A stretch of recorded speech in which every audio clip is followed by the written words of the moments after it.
Vous savez, famille, les fanatiques de Félix Tshisekedi ont exagéré. Ils sont prêts à s'attaquer à tout celui qui est contre Félix Tshisekedi et son régime.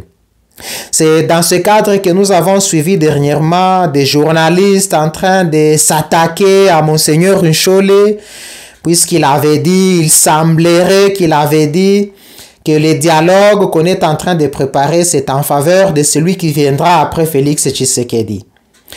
Nous pouvons croire que Monseigneur Nchole a été incompris. Mais nous avons vu comment est-ce que l'un des journalistes a réagi. Il a dit, à partir de maintenant, je cesse d'être chrétien catholique. Puisque comment se fait-il que Monseigneur peut avoir de telles attitudes par rapport au régime en place, tout en oubliant que toute autorité vient de Dieu, etc., etc. Même si nous savons que l'autorité de Félix ne vient pas de Dieu, ça vient du deal, là où il y a eu un certain compromis à l'africaine. Ici, je dois vous dire que le jour où le pape va oser critiquer Félix Tshisekedi, vous verrez qu'il y aura des gens qui vont quitter l'église catholique. Il y a des évêques, il y a des prêtres, il y a des religieux, des religieuses et des fidèles qui vont cesser d'être chrétiens catholiques, tout simplement puisque le pape a osé critiquer Félix Tshisekedi.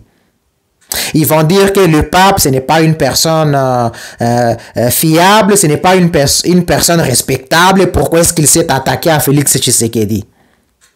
Et le jour où Jésus lui-même va oser critiquer Félix Tshisekedi, vous allez voir que beaucoup de Tshisekedistes vont sécher le christianisme, ils vont abandonner le christianisme.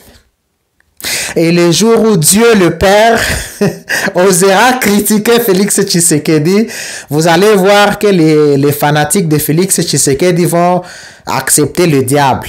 Ils vont dire que Dieu n'est pas sérieux. Écoutez, nous devons apprendre à être sérieux. Tshisekedi n'est qu'une personne comme tout le monde. Tshisekedi n'est pas infaillible. Donc c'est quelqu'un qui a aussi des défauts. Nous l'avions vu comment est-ce qu'il a invité son frère et ami fiable Paul Kagame, son partenaire fiable à Kinshasa, où on a chanté pour lui Yonani Oboya Kagame.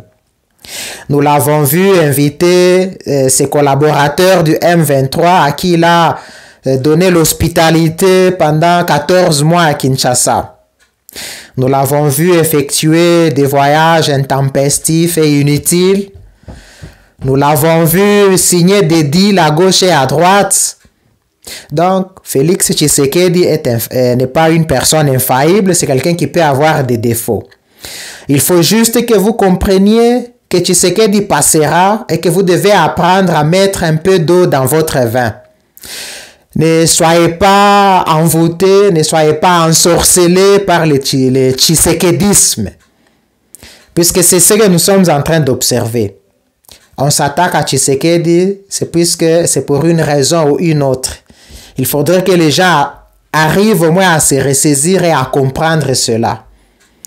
Voilà, je vous aurais prévenu, vous risquez de rater et le ciel et la terre. Je vous aurais averti. À bon entendeur, salut. À bon entendeur, salut. C'est moi, le penseur libre Raphaël Mouila, les défenseurs de l'indépendance katangaise. Je vous remercie.